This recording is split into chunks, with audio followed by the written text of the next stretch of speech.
आज हम आपको बताएंगे सर्दी ज़ुकाम और खांसी का क्या उपचार होना चाहिए।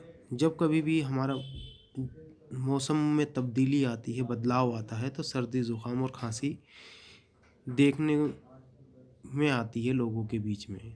सर्दी ज़ुकाम खांसी के जो लक्षण होते हैं उसमें छींकें आती हैं, सर भारी रहता है, गले में खराश हो जाती है तथा खांसी उठती है। खांसी अपने आप में कोई बीमारी नहीं है, ये रोग का एक लक्षण है। अगर सर्दी खांसी और ज़ुकाम 3 दिन तक रहे तो उसमें घबराने की कोई बात नहीं, ये आम है, इसे होने देना चाहिए। इससे अंदर का जितना भी हमारा अंदर का मल होता है वो निकल जाता है। अगर सर्दी खांसी ज़ुकाम ज़्यादा दिन तक है तब ये सोचने का विषय होता है, इसका फिर उपचार करना चाहिए।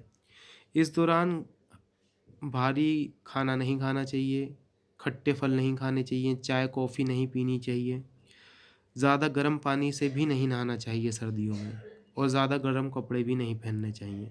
जिससे क्या होता है, ज़्यादा गर्म कपड़े पहनने से शरीर में जो सर्दी को सहने की क्षमता होती है वो कम हो जाती है। अब इसका क्या उपचार होना चाहिए?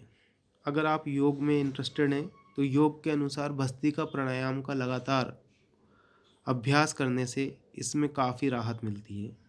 घी, दूध और दही इसको बिल्कुल बंद कर देना चाहिए। हो सके तो नाड़ी शोधन प्राणायाम, इसका बारे में आप योग की बुक में पढ़ें, या मैं जो अपनी अगली वीडियो बनाऊंगा तो उसमें आपको नाड़ी शोधन प्राणायाम और भस्त्रिका प्राणायाम के बारे में बताऊंगा। इसका अभ्यास करें, इससे भी आपको फ़ायदा होगा। अगर खांसी का और उपचार करना है तो इसमें एक ये होता है कि आप पश्चिमोत्तासन करें, सूर्य नमस्कार करें सुबह उठकर, और जहाँ तक हो सके जब तक खांसी है घी, दूध, दही आदि का सेवन करने से बचें। नाड़ी शोधन प्राणायाम भी इसमें काफ़ी लाभदायक होता है। नाड़ी शोधन प्राणायाम का अभ्यास ज़रूर करें। धनुरासन करें, मयूरासन करें और शलभासन करने का अभ्यास करें, ये आपको फ़ायदा देगा।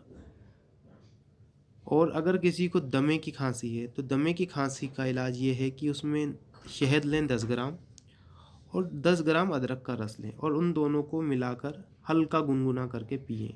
इसका सेवन 10 दिन तक लगातार करें, आपको ज़रूर फ़ायदा होगा। धन्यवाद। मेरी नेक्स्ट वीडियो के लिए मेरे चैनल को सब्सक्राइब करें। Thank you very much.